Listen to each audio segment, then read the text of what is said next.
welcome back. If you've just joined us, you're watching the news at 10 on Channels Television, coming to you live from Lagos. A reminder of our top stories. Supreme Court sacks Emeka Ihedioha of the People's Democratic Party as governor of Imo State, affirms Hope Uzodinma as the winner of the March the 9th governorship election. Federal government declares Operation Amotekun illegal, says initiative runs contrary to the Nigerian law. Chairman of Southwest Governors Forum, Governor Rotimi Akeredolu, promises appropriate response to the federal government on the matter.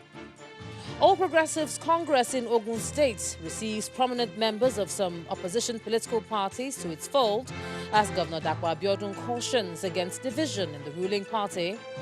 And European powers trigger formal dispute mechanism over Iran's breaches of key parts of the 2015 nuclear agreement. Plus business, sports, news from Abuja, the FCT, and later on from our studios in London. Now, our website, channelstv.com, has more information and, of course, other top stories for you.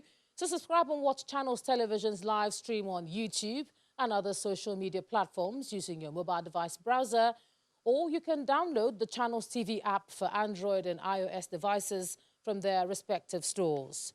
You can also watch us via your smart TV platforms on Apple TV, Android TV, Fire TV, and Roku as well. Now, we're going to continue to lead with stories that have legal implications and connotations.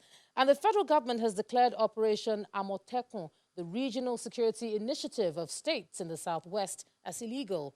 Governors of southwestern states had last week, Thursday, January the 9th, inaugurated the regional security outfit in Ibadan, the Oyo state capital, to complement the work of the police. And that's according to a statement today from the Office of the Minister of Justice and Attorney General of the Federation, Abubakar Malami.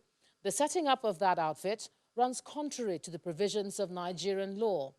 The statement says the Constitution of the Federal Republic of Nigeria, 1999, as amended, has established the Army, Navy, and Air Force, including the police and other numerous paramilitary organizations, for the purpose of the defense of Nigeria. As a consequence of this, no state government, whether singly or in a group, has the legal right and competence to establish any form of organization or agency for the defense of Nigeria or any of its constituent parts. The AGF also notes that the Office of the Attorney General and Minister of Justice was not consulted on the matter.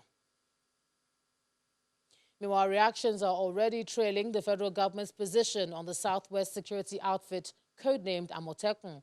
The chairman of the Southwest Governors Forum, Mr. Rotimi Akeredolu, in a phone interview with Channels Television, says the governors of the region have not yet met since the pronouncement from the Office of the Attorney General of the Federation declaring Amotekun illegal. The Ondo State Governor says, "We have not met, but I can assure you that when we meet, we will adequately respond to the position of the AGF. One thing is clear. Laws are not made in the Office of the Attorney General. He can only interpret the laws and give positions of the government on matters relating to the law. When he comes out with relevant portions of the law on the matter, we will consider it and respond adequately as the law stipulates." Mr. Akeredolu last Thursday led other governors to the launch of Amotekun in Ibadan, the Oyo state capital. Well, it's certainly a day of understanding legal pronouncements, and joining me to discuss the federal government's declaration on Amotekun is a legal practitioner, Mr. Jiti Ogunye. Thanks a lot for joining us on News at 10. This is my pleasure. Thanks for inviting me. All right. And in the last 24 hours, of course, we've been looking at the Constitution again. Where do you stand on the reasons the federal government has given? Well, let me be very straightforward and direct. The federal government in its statement, or the Attorney General or the Federation in its statement, states that no state in the Federation, singly or in a group of states, has the legal right or competence to set up a paramilitary force to defend Nigeria or any constituent parts thereof. If that's the reason the Attorney General or the Federation has given, I will tell you that it's not in consonance with the intention of the Amotekun that has just been declared. Amotekun was not set up, from what we've read, to defend the Southwest. So it's not defending Nigeria or the constituent part of Nigeria. It's set up to defend the life and property of human beings, of people. Nobody's talking about defending a territory here. And so there seems to be a disconnect between the raison d'etre, the mission of Amotekun, and what the Honorable Attorney General of the Federation is talking about. If Amotekun was set up to defend the territory of the Southwest against other part of the country, or defend Nigeria against an external aggressor, you can then be saying they're taking over the job of the military or the Nigerian forces. And let me quickly say that, look, life and property are very invaluable things. In this country, we've seen so many things happen in the last 1 year or so, you know, owing to organized banditry, kidnapping and all that. Judges have been kidnapped. Judges of the Court of Appeal have been kidnapped. Policemen, police officers, up to the rank of commissioner of police, have been kidnapped. Yeah, sorry and to when cut people you get short. kidnapped, Yeah. some unsolicited advice even comes from the police. And I'm saying this on international television, that we should deal. One happened to one of the Premium Time staff was kidnapped recently. That you better deal. Those people who kidnapped him are very dangerous people. So deal with them and pay the ransom. So Nigerians are that helpless. And I'm saying that government and citizens have a right to self-defense. Yes, you've talked about what the objective of Amotekun is and the semantics. But what about what the AGF says about not carrying him along? Was everybody carried along? Is that the challenge? My presumption was that the federal government was carried along because they are in the same party, you know, largely, except a state, or your state, that is in an opposition party. So my presumption was that they had a discussion, they had an understanding, and that they gave them the green light to go ahead and launch Amotekun. So if the AGF is now saying that it's not carried along, as distinct from the federal government of Nigeria not being carried along, because I understand that the AGF is not the federal government of Nigeria. So if he's saying that personally it's not be carried along, then I would urge the governor to go and carry him along.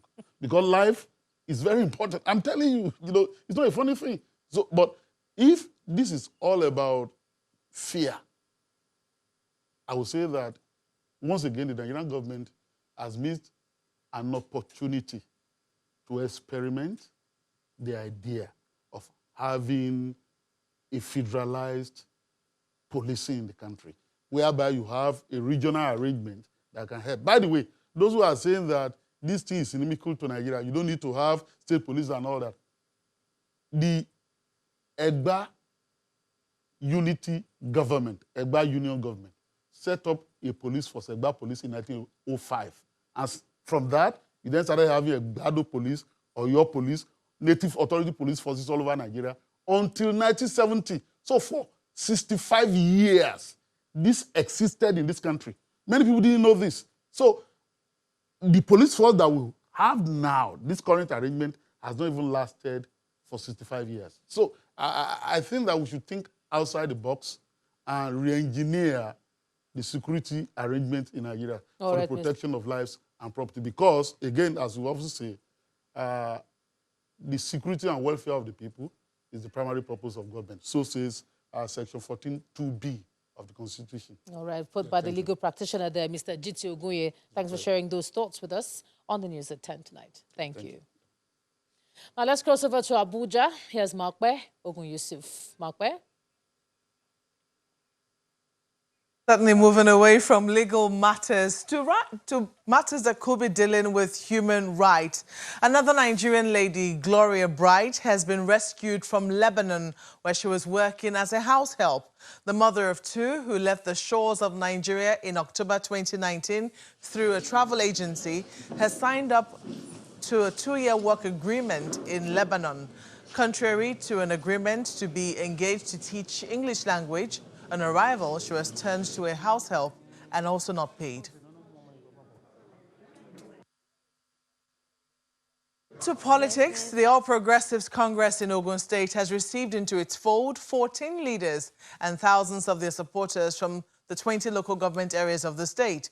At an event held in Abeokuta, the state capital, Governor Dakpo Abiodun promised that the new entrants will enjoy equal opportunities and a sense of belonging in the party.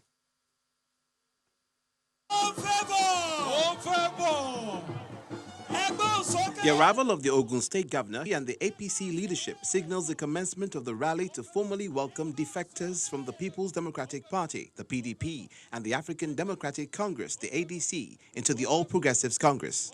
The caliber of the defectors include a former deputy governor of the state, the governorship candidate of the African Democratic Congress in the last general elections, 4 former commissioners, a former state chairman of the People's Democratic Party, a former secretary of the PDP, and former members of the Federal House of Representatives. The door of APC is still open, wide open. People are coming in left and right. The development can be traced to the policy of all-inclusiveness of our governor. The policy is yielding results every day. The main highlight of the event is the presentation of flag and symbol of the APC to new members. While welcoming the new members, Governor Dakpo Abiodun gives his message of unity of purpose, equity, and fairness. We are now joining hands to build the future of Ogun State together. And with all of us, Ogun State will achieve the greatest heights by the grace of God. I've said in Yoruba, there is no new entrant. I don't want to hear of any discrimination between those that joined us today and those of us that have been here before today. We are all one and the same. We can ensure that everybody has a sense of belonging and a sense of participation. So please do not worry. We are now one and the same family.